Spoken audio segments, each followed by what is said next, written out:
نحمده ونصلي على رسوله الكريم اما بعد فاعوذ بالله من الشيطان الرجيم بسم الله الرحمن الرحيم رب اشرح لي صدري ويسر لي امري واحلل عقدة من لساني يفقهوا قولي۔ رسول اللہ صلی اللہ علیہ وسلم کی وصیتوں کے حوالے سے دیکھیں گے۔ پہلی وصیت ہے جس وصیت کا انتخاب ہم نے اس مقصد کے لیے کیا کہ اللہ تعالی اس کے توسط سے ہمیں اپنا فرما بردار بندہ بنا لے۔ حضرت جابر رضی اللہ تعالی عنہ فرماتے ہیں کہ ہمیں رسول اللہ صلی اللہ علیہ وسلم نے خطبہ دیتے ہوئے ارشاد فرمایا، یا ایھا الناس توبوا الی اللہ قبل ان تموتوا، اے لوگو مرنے سے پہلے توبہ کر لو، اس سے پہلے کہ تم وفات پا جاؤ توبہ کر لو۔ یا ایھا الناس توبوا الی اللہ قبل ان تموتوا، اے لوگو اللہ سے توبہ کر لو اس سے پہلے کہ تمہیں موت آئے۔ وبادروا بالاعمال الصالحۃ قبل ان تشغلوا، اور مصروفیت سے پہلے نیک اعمال کر لو، اس سے پہلے کہ تم مشغول ہو جاؤ نیک اعمال کر لو۔ وصلوا الذی بینکم وبین ربکم بکثرۃ ذکرکم لہ وکثرۃ الصدقۃ فی السر والعلانیۃ ترزقوا وتنصروا وتجبروا، اپنے رب کے ساتھ اپنے تعلق کو زیادہ سے زیادہ ذکر، خفیہ اور اعلانیہ صدقہ و خیرات سے قائم رکھو، تمہیں رزق بھی ملے گا، مدد بھی ملے گی، اور تمہاری کمی کو بھی پورا کیا جائے گا انشاءاللہ۔ ابن ماجہ کی روایت ہے 1081۔ پہلی بات ہے یا ایھا الناس توبوا الی اللہ، اے لوگو اللہ سے توبہ کر لو۔ کب توبہ کریں؟ قبل ان تموتوا، اس سے پہلے کہ تم مر جاؤ، تم وفات پا جاؤ، کیونکہ توبہ سے ہی اعمال صالحہ کا آغاز ہوتا ہے۔ توبہ نہ ہو تو انسان نیک کام نہیں کر سکتا۔ توبہ کے بعد اعمال صالح کرنے ہیں، اور دوسری چیز ہے کہ جو تعلق ہے تمہارا اور تمہارے رب کے درمیان اس کو مضبوط کر لو۔ توبہ ضروری ہے، توبہ کے بغیر یہ تعلق نہیں جڑ سکتا۔ اور تعلق کس سے مضبوط ہوگا؟ ذکر سے، اللہ کا ذکر کرنا ہے کثرت سے۔ پھر خفیہ اور اعلانیہ صدقہ و خیرات سے۔ دوسرا کام کیا ہے؟ تعلق کے لیے صدقہ کرنا۔ صدقہ کہتے ہی سے ہیں صدق نیت سے، اللہ کی راہ میں جو مال دیا جائے دل کی سچائی کے ساتھ، اللہ کے لیے خالص کرتے ہوئے۔ اور اب دیکھیے صدقہ تو کہیں بھی کیا جائے خالص نیت کے ساتھ اللہ تعالیٰ قبول کرتے ہیں، لیکن جیسے اللہ تعالیٰ کے ناموں میں تفاضل پائے جاتا ہے، ایسے صدقے میں بھی کچھ افضل اعمال ہیں۔ جیسے کسی کی بھوک مٹائی جائے، بہت ضروری چیز ہے کسی کی بھوک مٹانے کے لیے کام کیا جائے، لیکن کسی کو آگ سے بچانے کے لیے علم دیا جائے، اس کے علم کے لیے کوشش کی جائے، یہ بہت بڑا صدقہ ہے۔ جہاد فی سبیل اللہ کے لیے سب سے بڑا صدقہ ہے۔ اس اعتبار سے اگر آپ دیکھیں تو افضل صدقہ کرنے کے لیے کوشش کرنی چاہیے اللہ سے جوڑنے کا طریقہ۔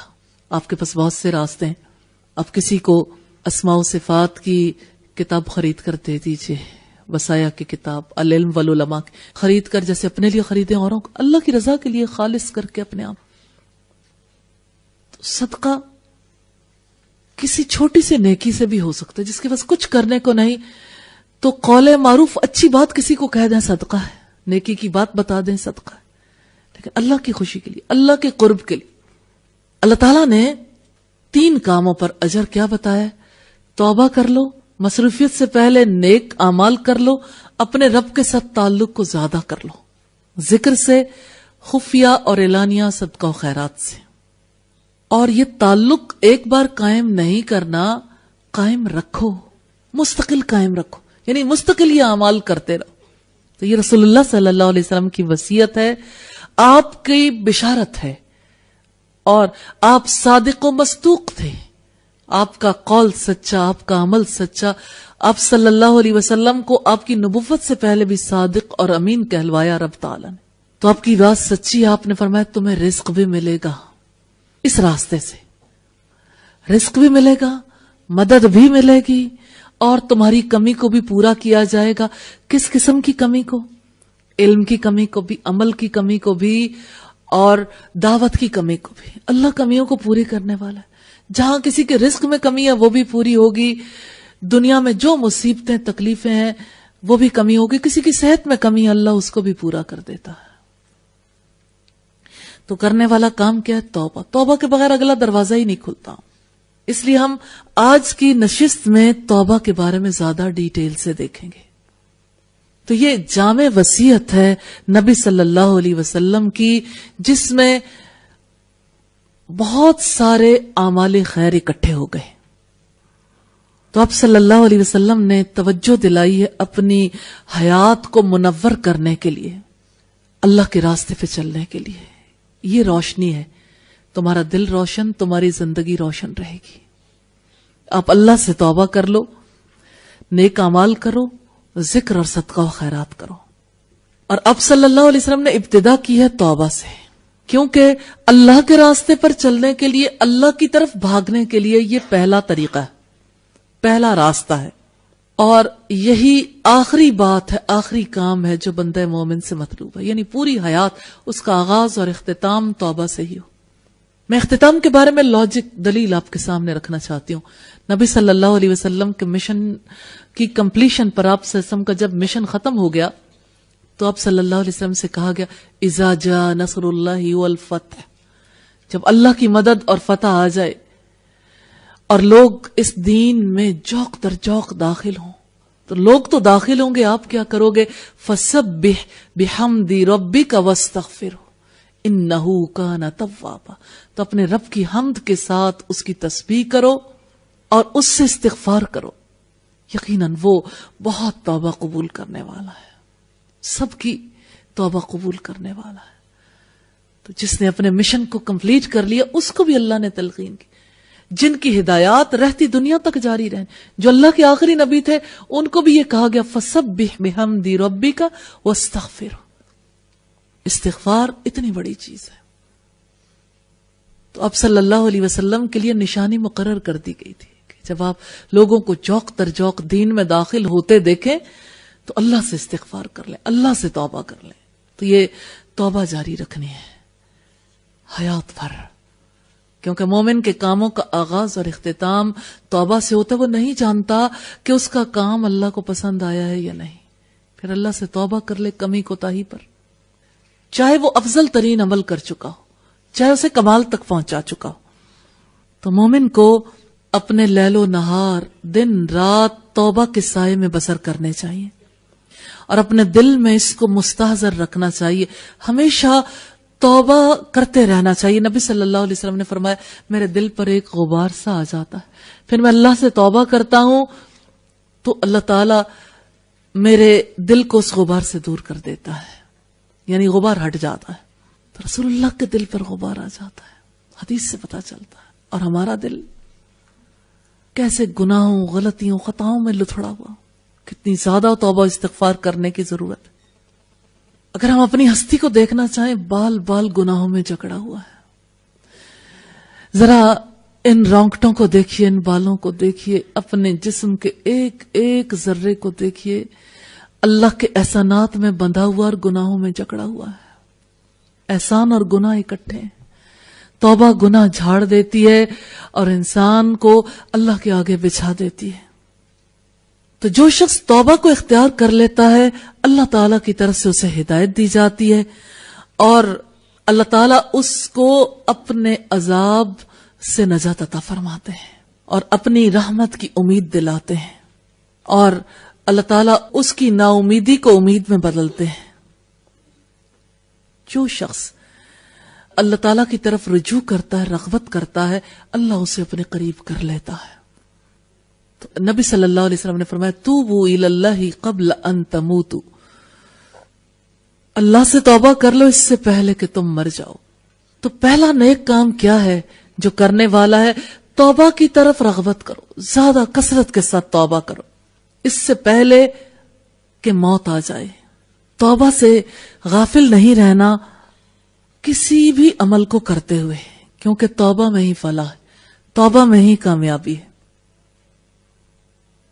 تو جو شخص توبہ کرنے والا ہے اسے اپنی توبہ کی تجدید ضرور کرنی چاہیے، کیونکہ یہ توبہ کے ارکان میں سے۔ تو ہم دیکھتے ہیں کہ اللہ تعالیٰ نے اپنے پاک کلام میں جا بجا توبہ کا تذکرہ کیا، لیکن سب سے پہلے اس توبہ کو دیکھیں گے جس کا القاء اللہ تعالیٰ نے حضرت آدم علیہ السلام کے دل میں کر دیا تھا۔ حضرت آدم علیہ السلام کو اللہ تعالیٰ نے اس درخت کا پھل کھانے سے روکا تھا جس کے بارے میں کوئی تعیین نہیں کیا، ہمیں پتہ نہیں وہ کون سا درخت تھا۔ اصل بات یہ کہ اللہ نے ایک کام سے روکا، اور اللہ تعالیٰ نے جس چیز سے روکا تھا حضرت آدم علیہ السلام سے وہ کام ہو گیا۔ شیطان نے بہکایا کہ اگر اس کا پھل کھا لو گے تو ہمیشہ کی زندگی ملے گی، لا زوال سلطنت، جنت میں ہمیشہ بسائے جاؤ گے۔ حالانکہ اسی نے جنت سے نکلوانا تھا۔ شیطان انسان کو ہمیشہ غلط راستہ دکھاتا ہے، سیدھے راستے سے اسی طرح ہٹاتا ہے۔ بہرحال حضرت آدم علیہ السلام نے جب پھل کھا لیا تو جنت کا لباس اتر گیا۔ پھر اللہ تعالیٰ نے آدم علیہ السلام کو توبہ سکھا دی۔ توبہ کے الفاظ خود آدم علیہ السلام نے رب العزت سے سیکھے۔ انہوں نے یہ بات کہی، ربنا ظلمنا انفسنا وان لم تغفر لنا وترحمنا لنکونن من الخاسرین۔ اے ہمارے رب، ہم نے اپنی جانوں پر خود ظلم کیا ہے، اگر تو نے ہمیں معاف نہ کیا، ہم پر رحم نہ فرمایا تو ہم خسارہ پانے والوں میں شامل ہو جائیں گے۔ اس وجہ سے ضرورت اس امر کی ہے کہ اللہ کے سامنے اس بات کا اعتراف کریں، ربنا ظلمنا انفسنا، کہ ہمارے رب ہم نے اپنی جانوں پر خود ظلم کیا ہے، اگر تو نے ہمیں معاف نہ کیا، رحم نہ کیا تو ہم نقصان اٹھائیں گے، ظالم بن جائیں گے۔ اس وجہ سے توجہ کرنے کی ضرورت ہے کیسے سارے ہی انبیاء اللہ تعالی سے استغفار کرتے رہے۔ حافظ ابن قیم نے ارکان توبہ کی وضاحت کی ہے مدارج السالکین کے باب التوبہ میں۔ تو یہ توبہ کے مفہوم کو سمجھنے کا ایک بڑا سورس ہے مدارج السالکین۔ مدارج السالکین اس وقت اویلیبل نہیں ہے کتاب مارکیٹ میں، اس کا ترجمہ ہوا ہی نہیں ہے۔ اللہ سے دعا ہے کہ اللہ تعالی ہمیں توفیق دے اس اہم کتاب کو شائع کرنے کی بھی، اور پھر یہ کہ اس کتاب کو پڑھنے کی بھی، اور اس سے فائدہ حاصل کرنے کی بھی۔ تو بات ہے ارکان توبہ میں سے تجدید کی۔ پہلا کام ہے تجدید کا۔ تجدید کتنی بار کریں؟ ہزاروں بار، ہزاروں بار کر لیں، پھر ہزاروں بار، یعنی اس کا سلسلہ کبھی بھی نہ ٹوٹے، کیونکہ اللہ تعالیٰ کی رضا توبہ کے ذریعے ہی حاصل ہو سکتی ہے۔ کیونکہ بندے اور رب کے درمیان گناہ حائل ہوتے ہیں۔ جس وقت انسان گناہ کرتا ہے، غلطی کر لیتا ہے، ایک بار معافی مانگ لے، توبہ کر لے، پھر بھی شیطان اس کے دل میں ڈالتا ہے تم نے فلاں گناہ نہیں کیا تھا، اب کس منہ سے جاؤ گے؟ جیسے غالب نے کہا، کعبے کس منہ سے جاؤ گے غالب، شرم تم کو مگر نہیں آتی۔ یہ انسان کا حال ہے، یہ شیطان کا وسوسہ ہے۔ یہ شعر اس وسوسے کا ثبوت ہے کہ انسان یہ سمجھتا ہے کہ ساری زندگی تو اتنے گناہوں میں گزاری ہے، اب اللہ کے گھر میں کیسے جاؤں؟ توبہ کر کے، اور توبہ کرنے کے لیے، کیونکہ توبہ کے بغیر وہ گناہ یاد آتے ہیں، وہ غلطیاں یاد آتی ہیں، اور انسان اپنے آپ کو رب کے آگے پیش کرنے کے قابل نہیں سمجھتا، پھر دعا بھی نہیں کرتا، پھر ذکر بھی نہیں کرتا، پھر نمازیں بھی چھوٹ جاتی ہیں، پھر زندگی پوری چھوٹ جاتی ہے، کلام اللہ بھی نہیں پڑھتا۔ اس لیے توبہ کو مسلسل اپنا شعار بنانا چاہیے۔ سوال یہ پیدا ہوتا ہے توبہ کی تجدید کیسے ہو؟ تجدید توبہ کے لیے محاسبہ نفس ضروری ہے۔ جب تک اپنے نفس کا محاسبہ نہیں ہوتا اس وقت تک تجدید توبہ نہیں ہو سکتی۔ تو تجدید توبہ کے لیے انسان اپنے نفس کا محاسبہ کیسے کرے؟ خود اپنی غلطیاں یاد کرے، مواقع نکالے، اپنے دن میں ایسا وقت نکالے، اپنی غلطیاں یاد کر کر کے اس پہ اللہ سے توبہ کرے کہ جو کچھ بھی پہلے گزر چکا، جو بعد میں آنے والا ہے، جو کچھ بھی خیر کے کاموں میں سے کیا اس میں کمی رہ گئی یا برائی کی، گناہ کیا، اس پر اللہ سے توبہ کرنے کے لیے انسان کو مستعد رہنا چاہیے۔ جب کبھی ایک انسان سے غلطی ہو جائے، گناہ ہو جائے، تو انسان اس غلطی کے کرنے سے پہلے جس وقت محاسبے کے عمل کو جاری رکھتا ہے تو غلطیوں کی تعداد میں کمی آ جاتی ہے. پھر جو گناہ ہے انسان اس کے انجام کو دیکھتا ہے تو اس کے انجام کو دیکھ کر اس کے کرنے سے اوائڈ کرتا ہے، اس کی برائی کی وجہ سے اس کو چھوڑ دیتا. تو ایک انسان اعمال صالح کی طرف اسی تجدید توبہ کے بعد بڑھتا ہے. توبہ کیا ہے؟ رسول اللہ صلی اللہ علیہ وسلم نے فرمایا الندم توبہ، ندامت ہی توبہ ہے. شرمندگی نہ ہو تو انسان توبہ کہاں کرتا ہے، کہاں کر سکتا ہے؟ یہ ندامت توبہ کے لیے ضروری ہے، بلکہ ندامت ہی توبہ ہے. تو ندامت کس پہ؟ اعلی ما فعل، جو کچھ انسان نے کیا اس پر اسے ندامت کی ضرورت ہے. ندامت کے بعد دوسری چیز جس کے لیے انسان کو بہت ایفرٹ کرنی پڑتی ہے، اپنی خطاؤں پر آہو بکا کرنا، رونا. نہیں رونا آتا پھر بھی رونا. تو ایک انسان اونچا اونچا روئے اکیلے میں، تنہائی میں، اپنے رب کے سامنے، کیونکہ انسان کے آنسو، انسان کا پلٹ آنا، اس کی ندامت اللہ سے معافی کا سبب بنتی ہے. اور یہ عمل جو ہے سیئات کو حسنات میں بدلنے والا ہے، یعنی برائی کو بھلائی میں بدلنے والا ہے. کیونکہ بات ہے الا من تاب کی، مگر جو لوگ توبہ کر لیں ان کے لیے اللہ رحیم ہے، ان کے لیے اللہ غفور ہے کہ اللہ مغفرت فرماتا ہے، ان کے گناہوں کو ڈھانپ لیتا ہے. توبہ کی صحت کے لیے کچھ شرائط ہیں. ان شرائط میں سے یہ شرط ہے کہ توبہ خالص اللہ کی رضا کے لیے ہو.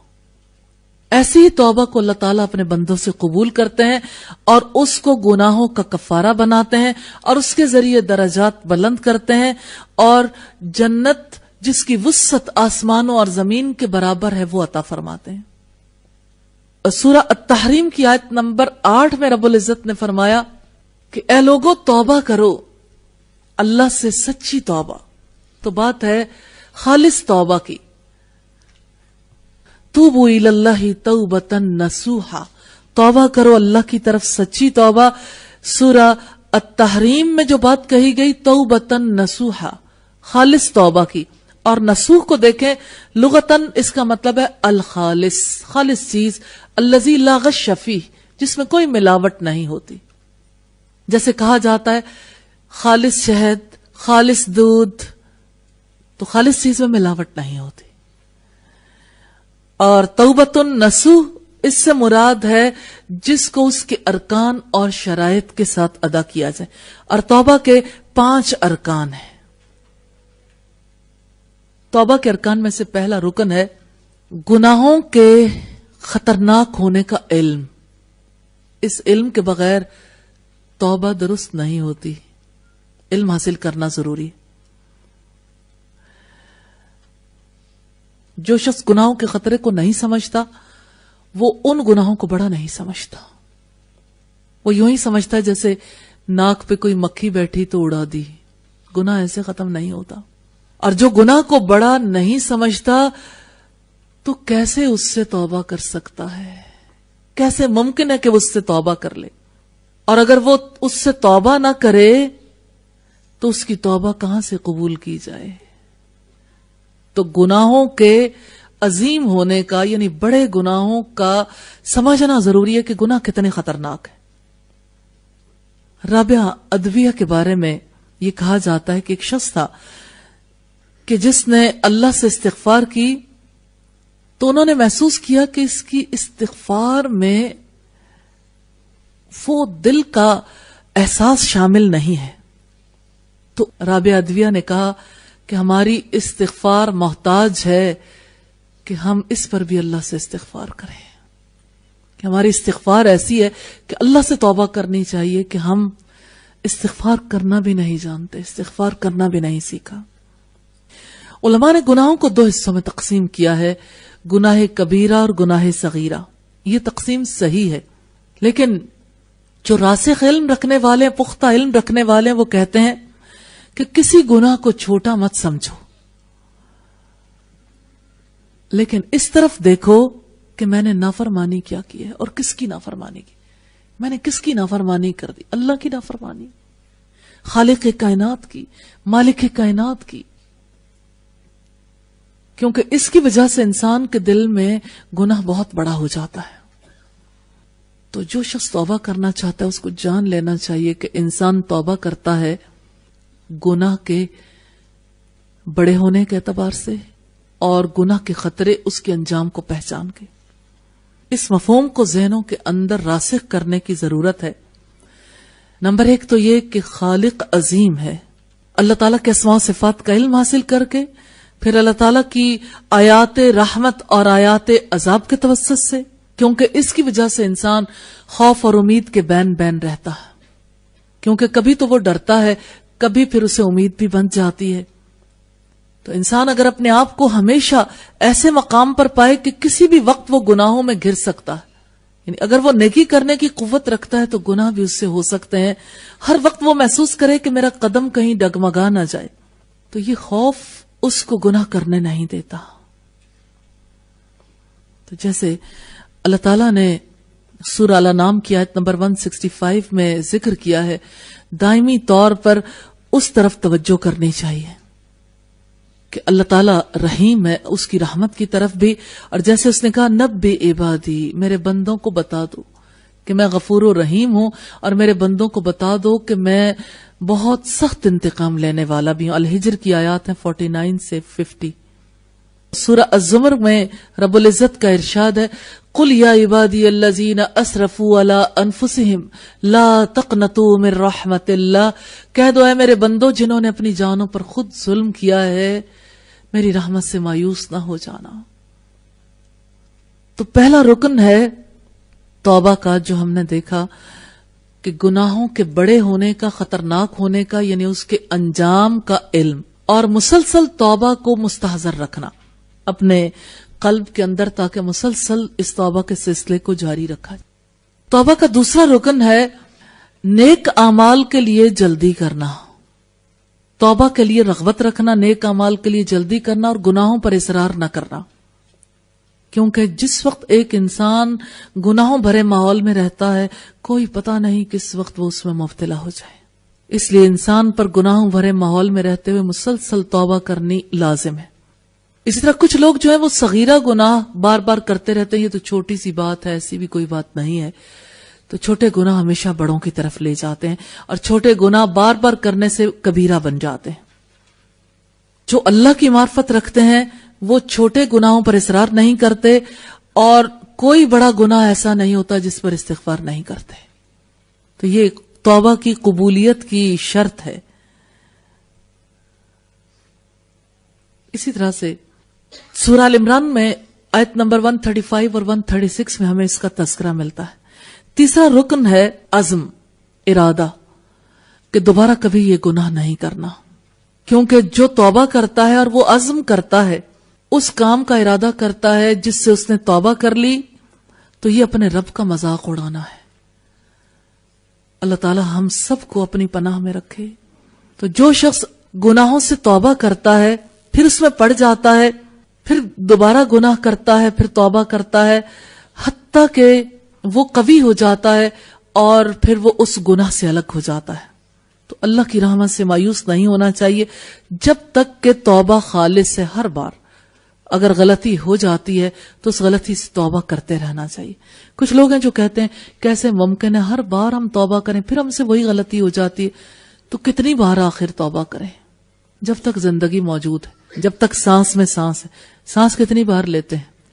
تو جتنی بار سانس لیتے ہیں اتنی گنجائش تو موجود ہی ہے، جتنا اللہ کسی کو توفیق دے دے۔ بخاری اور مسلم میں حضرت ابو ہریرہ کی روایت ہے، وہ کہتے ہیں میں نے اللہ کے رسول صلی اللہ علیہ وسلم سے سنا، وہ کہتے ہیں کہ جو بندہ گناہگار ہوتا ہے وہ کہتا ہے یا ربی انی اذنبت، اے میرے رب میں نے گناہ کیا، یہ گناہ، پھر اللہ تعالیٰ اس کو معاف کر دیتے ہیں۔ پھر اس کا رب اس سے کہتا ہے علم عبدی، میرا بندہ جانتا ہے ان لہو ربن، کہ اس کے لیے کوئی رب ہے جو گناہوں سے معاف کرتا ہے اور جو اس سے رسوائیوں کو دور کرتا ہے، پھر اسے معاف کر دیا جاتا ہے۔ پھر جب تک اللہ چاہے اللہ تعالیٰ اسے مہلت دیتا ہے، اگر وہ دوبارہ یہ گناہ کر بیٹھتا ہے اور کئی بار ایسا ہوتا ہے کہ وہ گناہ کرتا ہے اور وہ کہتا ہے میرے رب میں گناہ گار، میں نے فلاں گناہ کیا، پھر مجھے معاف کر دے، تو اللہ تعالیٰ اسے معاف کر دیتا ہے۔ اللہ تعالیٰ یہی کہتے ہیں میرا بندہ جانتا ہے کہ میں گناہ معاف کرتا ہوں، اور وہ اس کی توبہ قبول کر لیتا ہے، حتیٰ کہ اللہ تعالیٰ اسے کہتا ہے کہ میں نے اپنے بندے کو معاف کر دیا، فَلْيَعْمَلْ مَا شَاءَ، پھر چاہیے کہ وہ عمل کرے جو وہ چاہے۔ اور یہ مسلم کی 6986 نمبر روایت ہے۔ مراد یہ ہے کہ ایک انسان ساری حیات توبہ ضرور کرتا رہے، توبہ کرنے سے نہ رکے۔ اس کا یہ مطلب نہیں کہ غلطیوں پر، گناہوں پر شیر ہو جائے، اس کا مطلب یہ ہے کہ اس وقت تک توبہ کرتا رہے جب تک کہ اس کی توبہ خالص سچی نہیں ہو جاتی۔ تو سچی توبہ کے لیے ضروری ہے کہ گناہ پر اصرار نہ کرے، یعنی جان بوجھ کر گناہ نہ کرے، اور اللہ کی رحمت سے اسے کبھی مایوس نہیں ہونا چاہیے، چاہے سینکڑوں بار اسے توبہ کرنے کا موقع ملے۔ اسی طرح سے توبہ کے حوالے سے ہم دیکھتے ہیں کہ انسان توبہ کرتا ہے لیکن اس کے اندر آہستہ آہستہ نا امیدی آنی شروع ہو جاتی ہے۔ تو نا امیدی کا راستہ رب کا راستہ نہیں ہے۔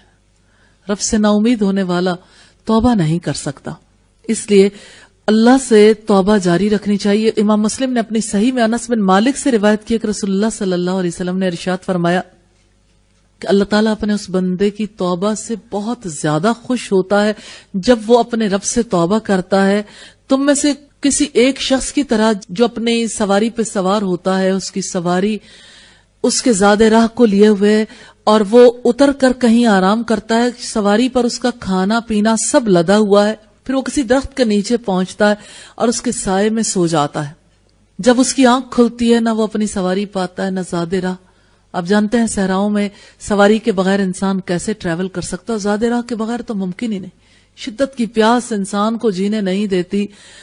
تو جس وقت ایک انسان ایسی حالت میں تھک ہار کے لیٹ جاتا ہے اور سو جاتا ہے، دوبارہ وہ اٹھتا ہے تو اپنی سواری کو سامنے دیکھ کر جس پر اس کا کھانا پینا لدا ہوا ہے، جتنی خوشی اسے نصیب ہوتی ہے اس سے کہیں زیادہ خوشی اللہ تعالیٰ کو اپنے لوٹ کر آنے والے بندے سے ہوتی جو گناہ کرتا ہے اور لوٹ کر رب کے پاس آ جاتا ہے۔ یہ حدیث مسلم میں 6960 نمبر پر ہے۔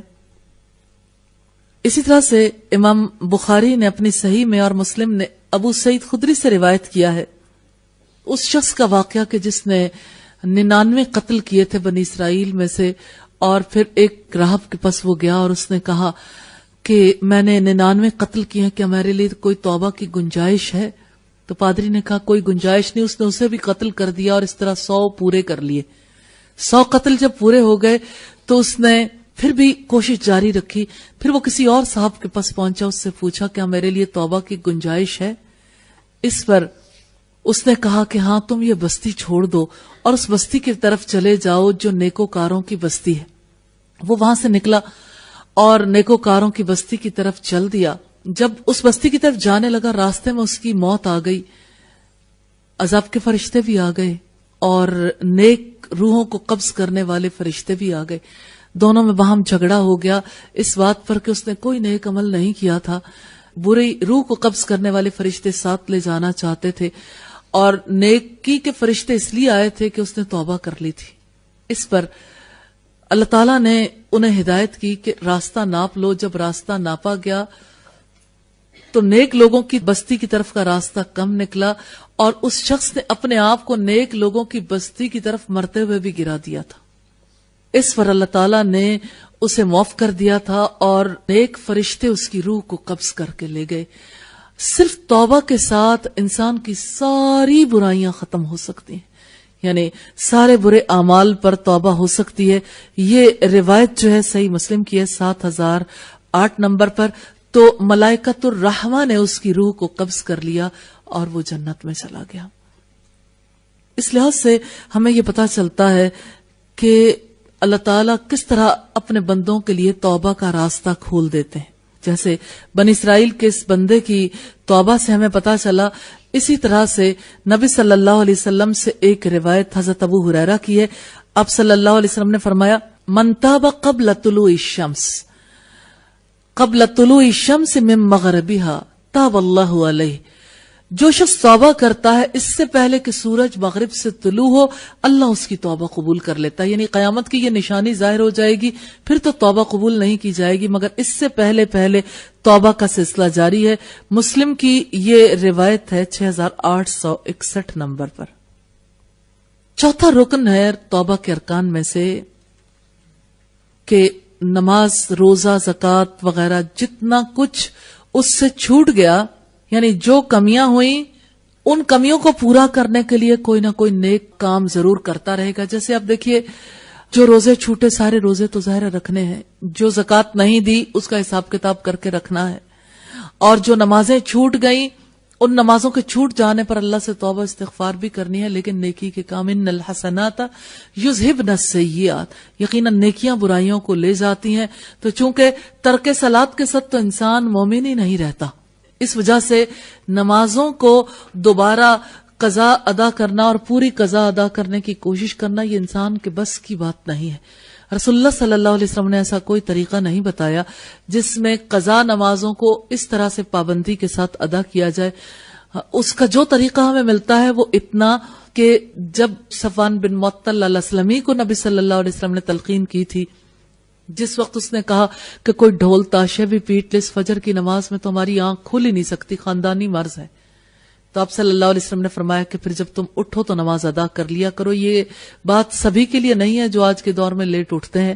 یہ تو ایک ایسا پرابلم تھا جس کو آپ صلی اللہ علیہ وسلم نے باقیوں کا پرابلم قرار نہیں دیا تھا. حالانکہ باقی لوگ بھی ممکن ہے کہ لیٹ اٹھنا چاہتے ہوں، لیکن محض لیٹ اٹھنے کی خواہش رکھتے ہوئے ایک انسان نماز فجر چھوڑ نہیں سکتا.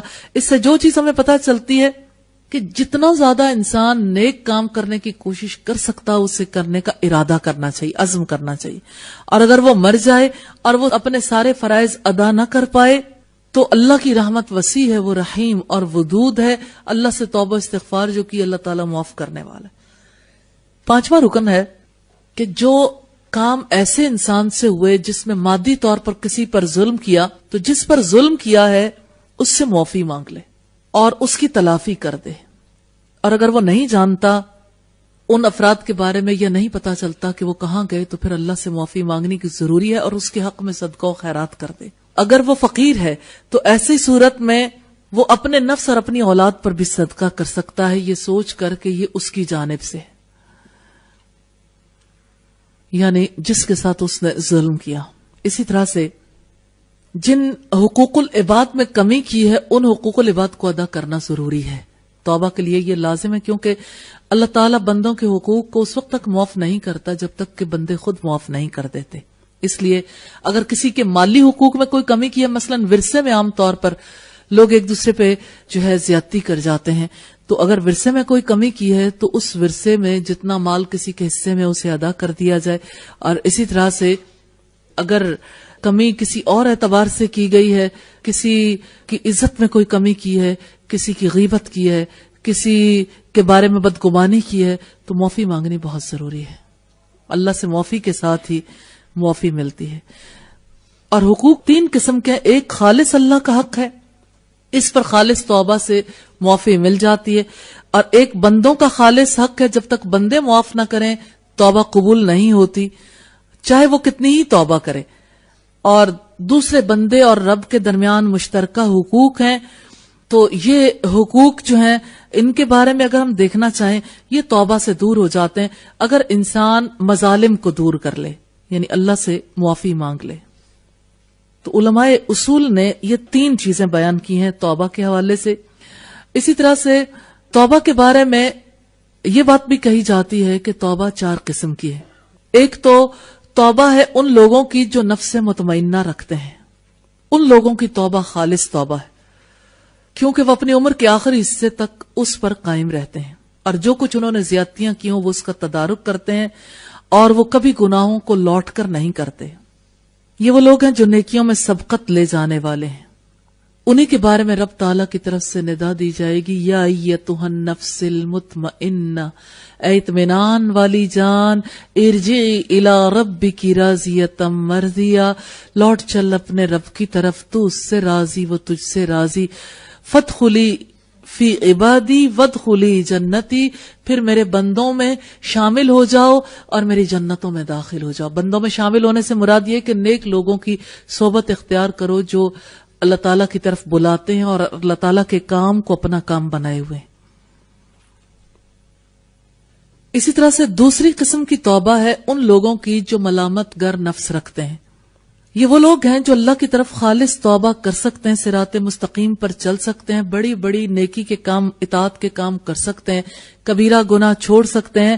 اگر وہ چھوڑ دیں اور صغیرہ میں عمدن نہ پڑیں تو ایسے افراد اگر رات دن اپنے نفس کو ملامت کریں، یعنی ندامت کا راستہ اختیار کریں، تو ایسے لوگوں کے لیے بھی توبہ کا وہ دروازہ کھلتا ہے جو خالص توبہ والوں کے لیے، یعنی لا صغیرۃ مع الاصرار، کہ جو چھوٹے گناہ اس پر اصرار نہ کرے، ولا کبیرۃ مع الاستغفار، کہ کوئی ایسا بڑا گناہ نہ ہو جس پر وہ استغفار نہ کرے۔ تو اپنے نفس کا اگر وہ محاسبہ کریں، فَأُولَئِكَ هُمْ أَصْحَابُ الْيَمِينَ، تو وہ دائیں ہاتھ والے ہیں، ان کے لیے اچھی جزا ہے، اور سابقین کے بعد اصحاب الیمین کا درجہ ہے۔ تیسری قسم کے وہ لوگ ہیں کہ جن لوگوں سے سوال کیا جائے گا، ایسے لوگوں کی توبہ جن پر ان کی برائیاں غالب رہتی ہیں، یہ بھی اللہ سے سچی توبہ کر سکتے ہیں، لیکن پھر ان پر شہوتیں اور خواہشات غالب آ جاتی ہیں، پھر بعض گناہ کرنے میں یہ پڑ جاتے ہیں اور ان سے کبیرہ گناہ ہو جاتے ہیں۔ تو ان لوگوں کے لیے لازم ہے کہ وہ اللہ کے واجبات کو ادا کریں، نماز ادا کریں، روزے رکھیں، زکوٰۃ ادا کریں، حج کریں، اللہ کی راہ میں جہاد کریں، اور اپنے آباء و اجداد کے لیے بھی نیکی کے کام کریں، اپنے باپ اور اپنی ماں کے لیے مہمان نوازی کریں، اور ہمسایوں کے ساتھ اچھا سلوک کریں۔ یہ واجبات، سنن اور مستحبات اگر ادا کریں تو ایسی صورت میں اللہ کے ہاں سچی توبہ کرنے کے قابل ہو سکتے ہیں۔ سورہ التوبہ کی آیت نمبر 102 میں فرمایا، انہوں نے اپنے اچھے اور برے اعمال ملا لیے، ہو سکتا ہے کہ اللہ ان کی توبہ قبول کر لے۔ تو یہ بھی سابقین اور اصحاب الیمین کی طرح ہو جائیں، اور اللہ سے ہم امید رکھتے ہیں کہ اللہ تعالی ہمیں بھی اسی طرح توبہ کرنے کی توفیق عطا فرما دیں گے۔ تو اللہ تعالیٰ جو ہیں وہ اپنے بندے کے گمان کے مطابق معاملہ کرتے ہیں، اسی وجہ سے اللہ سے حسن ظن رکھنا چاہیے تاکہ اللہ تعالیٰ ہماری توبہ قبول فرما لے، جیسا کہ بخاری اور مسلم کی حدیث میں، مسند احمد کی حدیث میں 9065 نمبر پر یہ بات آئی ہے۔ جیسے صحیح بخاری اور مسلم میں جابر بن عبداللہ کی روایت سے، لا یموتن احدکم الا وهو یحسن الظن باللہ عز وجل، تم میں سے کسی کو موت نہ آئے مگر یہ کہ وہ اللہ عز وجل سے حسن ظن رکھتا ہو۔ یہ مسلم کی روایت 7229 پر ہے۔ اور چوتھی قسم ہے ان لوگوں کی توبہ جو نفس امارہ رکھتے ہیں، یعنی سرکش نفس۔ تو یہ وہ لوگ ہیں جو اپنے گناہوں سے توبہ کرتے ہیں لیکن گناہوں کو چھوڑنے کا عزم نہیں رکھتے، نہ ہی جو کچھ ان سے کمی ہو گئی اس کو پورا کرنے کا ارادہ کرتے ہیں، اور وہ اپنے گناہوں میں ہی منہمک رہتے ہیں، اور وہ اپنے نفس کے ساتھ محاسبے کا معاملہ نہیں کرتے۔ یہ گناہوں پر اصرار کرنے والے ایسے لوگوں کی توبہ قبول نہیں ہوتی جب تک کہ وہ گناہوں پر اصرار چھوڑ نہ دیں اور کثرت سے استغفار نہ کریں۔ اور ندامت کا مطلب یہ ہے کہ جو کچھ چھوٹ جائے اس پر پشیمان ہونا۔ تو انسان سے نیکیاں چھوٹ جاتی ہیں، گناہ ہو جاتے ہیں، اس لیے ندامت ضروری۔ اور انسان اگر عزم کرے کہ دوبارہ یہ کام نہیں کرنا تو اس کی وجہ سے اللہ تعالیٰ کی رحمت ہوتی ہے۔ تو انسان کو اچھے کام کرنے کے لیے، نیک کام کرنے کے لیے مسلسل سٹرگل کرتے رہنا چاہیے۔ اپنے آپ کو برے انجام سے بچانے کے لیے، گناہگار انسان کی حیثیت میں اللہ سے ملاقات ہو جائے، اس سے بچانے کے لیے نبی صلی اللہ علیہ وسلم نے تلقین کی، وَبَادِرُوا بِالْأَعْمَالِ الصَّالِحَةِ، کہ اعمال صالحہ جلدی جلدی کر لو اس سے پہلے کہ تم مشغول ہو جاؤ۔ تو یہ صحت توبہ کی علامت ہے کہ انسان نیک اعمال کرتا ہے۔ ایک بہت خوبصورت شعر ہے کسی عربی شاعر کا کہ ترجو النجات، تم نجات کی امید رکھتے ہو، ولم تسلک مسالکہا، اور تم اس کے راستوں پر تو چلے ہی نہیں، یعنی نجات کے راستے پہ تو تم نے چل کے ہی نہیں دیکھا۔ ان السفینۃ لا تجری علی الیبس، کہ کہ کشتی کبھی خشکی پر بھی چلتی ہے، کبھی خشکی پر نہیں چلتی. ایسے ہی توبہ بھی کبھی عمل صالح کے بغیر نہیں ہوتی، ندامت کے بغیر نہیں ہوتی. توبہ کو اس کے ارکان کے ساتھ ادا کرنا چاہیے. اللہ تعالیٰ نے سورہ طٰہٰ کی آیت نمبر 82 میں یہ ارشاد فرمایا وَإِنِّي لَغَفَّارٌ، اور یقیناً میں غفار ہوں، بہت زیادہ مغفرت کرنے والا ہوں. تو دنیا میں بہت سارے مشاغل ہیں، انسان بہت سارے ارادے کرتا ہے، بہت سارے کام ایسے کرتا ہے جس کی وجہ سے اسے کمزوری لاحق ہو جاتی ہے. اس لیے توبہ کرنے والے کے لیے عمل کے راستے ہیں. جیسے نبی صلی اللہ علیہ وسلم نے فرمایا، جیسے ہمیں کچھ اقوال سے بھی پتا چلتا ہے کہ بڑھاپے سے پہلے اپنی جوانی کو غنیمت جانو، اپنی فقیری سے پہلے غنا کو یعنی مالداری کو غنیمت جانو، اور اپنے مرض سے پہلے اپنی صحت کو غنیمت جانو، اور اپنے مشغول ہونے سے پہلے اپنی فراغت کو غنیمت جانو، اور اپنی موت سے پہلے زندگی کو غنیمت جانو. تو زندگی میں بہت سارے مشاغل ہیں اور بہت سارے کام ایسے ہیں جس کی وجہ سے انسان رب کی طرف بھی پلٹ سکتا ہے، اور بہت سارے کام ہیں جو انسان کو رب کی محبت سے نکال کر دنیا کی محبت میں پھنسا دیتے ہیں. اس لیے ہر وقت اپنے رب سے توبہ استغفار کرنی چاہیے. جیسے قرآن حکیم میں آتا ہے حج کے احکامات کے حوالے سے وَتَزَوَّدُوا، اور تم زاد راہ ساتھ لے لو، فَإِنَّ خَيْرَ الزَّادِ التَّقْوَى، یقیناً بہترین زاد راہ تقوی ہے. اور تقوی کیا ہے؟ اللہ کا خوف، جس کی وجہ سے انسان اللہ کی اطاعت کے کام کرتا ہے، اس کے حرام کیے سے بچتا ہے، گناہوں سے اجتناب کرتا ہے. اور عقل مند وہ ہے جو دنیا سے بے رغبتی اختیار کرتا ہے اور آخرت کی طرف توجہ کرتا ہے. اور ایک انسان جب تک خواہشات میں لذتوں میں ڈوبا رہتا ہے اس کے لیے توبہ کے مواقع نہیں بنتے. اس لیے اللہ تعالیٰ کے لیے اپنے ہر عمل کو خالص کرتے جانا ہے اور وقت کو اسی طرح سے اللہ کے لیے لگانا ہے جس طرح سے نبی صلی اللہ علیہ وسلم سے حضرت ابو ذر نے پوچھا تھا کہ اے اللہ کے رسول، صحف ابراہیم اور صحف موسیٰ کی کچھ روایات ہمیں سنائیے. تو آپ صلی اللہ علیہ وسلم نے ایک طویل روایت ہمیں ملتی ہے جس میں یہ بات بھی ملتی ہے کہ عقلمند آدمی کے لیے لازم ہے اپنے اوقات کو 4 حصوں میں تقسیم کر لے. ایک حصہ رب کی یاد کے لیے، دوسرا حصہ رب کی سنائی پر غور و فکر کرنے کے لیے، تیسرا حصہ اپنے نفس کا محاسبہ کرنے کے لیے، اور چوتھا دنیا میں مشغولیات کے لیے. تو دنیا کا جتنا شغل ہے، جتنی ضروریات ہیں، اس کے لیے اس روایت کے مطابق ہمیں پتہ چلتا ہے چوتھا حصہ ہی ہے. 3 حصے انسان اپنی آخرت کے لیے لگائے تب کامیاب ہو سکتا ہے کہ انسان وقت میں سے وقت نکالے، تبھی انسان اس مقام تک پہنچتا ہے. قل ان صلاتي ونسكي ومحياي ومماتي للہ رب العالمین، آپ کہہ دو یقیناً میری نماز، میری قربانی، میرا جینا، میرا مرنا اللہ رب العالمین کے لیے. نبی صلی اللہ علیہ وسلم کو رب تعالیٰ نے تعلیم دی کہ آپ یہ کہو کہ میں سب سے پہلے ایمان لانے والا ہوں. سورہ الانعام کی آیت نمبر 163 سے پتہ چلتا ہے. تو سب سے پہلے اللہ تعالیٰ کے فرما بردار بننے کی کوشش کرنی ہے اور اللہ سے سوال کرنا ہے کہ وہ ہمیں سچی بات کرنے والوں اور سچے کام کرنے والوں میں شامل فرما لے. اور اس حدیث کا اگلا ٹکڑا ہے کہ اپنے رب کے ساتھ اپنے تعلق کو زیادہ کر لو، ذکر خفیہ اور اعلانیہ صدقہ و خیرات سے قائم رکھو، تمہیں رزق بھی ملے گا، مدد بھی ملے گی، اور تمہاری کمی کو بھی پورا کیا جائے گا. تو جہاں تک اللہ کے ذکر کا تعلق ہے تو یہی سب سے بڑی خوشبو ہے، یہی روح ہے اور ریحان ہے، امن ہے اور ایمان ہے. دنیا اور آخرت کی سب سے بڑی نعمت یہ ہے کہ انسان کو اللہ کا ذکر کرنا نصیب ہو جائے. آدمی اسی کے ساتھ صالحین میں شامل ہوتا ہے. اس سے بڑی کوئی نعمت ایسی نہیں ہے جو کسی انسان کو کبھی نصیب ہوئی ہو. جیسے رب تعالیٰ نے فرمایا فَاذْكُرُونِي أَذْكُرْكُمْ، تم مجھے یاد کرو میں تمہیں یاد کروں گا.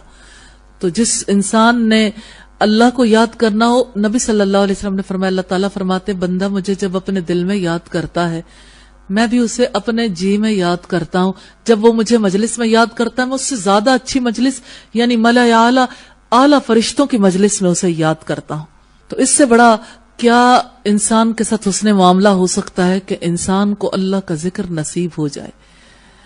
اسی وجہ سے اللہ تعالیٰ نے جہاں اپنے 2 پیغمبروں کو فرعون کے دربار میں بھیجا تو انہیں نصیحت کی تھی وَلَا تَنِيَا فِي ذِكْرِي، میرے ذکر میں کمی نہ کرنا. اور رب العزت نے فرمایا وَأَقِمِ الصَّلَاةَ لِذِكْرِي، نماز میری یاد کے لیے، میرے ذکر کے لیے قائم کرو. تو یہ ذکر جو ہے یہ بہت بڑی چیز ہے. سورہ العنکبوت میں فرمایا وَلَذِكْرُ اللَّهِ أَكْبَرُ، اللہ کی یاد یہ بہت بڑی چیز ہے، کیونکہ یہی اللہ کی طرف بڑھانے والی اور یہی نیکی کے راستے پہ چلانے والی ہے. اللہ تعالی ہم سب کو توفیق عطا فرمائے توبہ کی بھی، اور اللہ تعالی ہمیں اپنی سچی پہچان نصیب فرمائے اور اپنے راستے پر چلنا نصیب فرمائے. وآخر دعوانا ان الحمد للہ رب العالمین.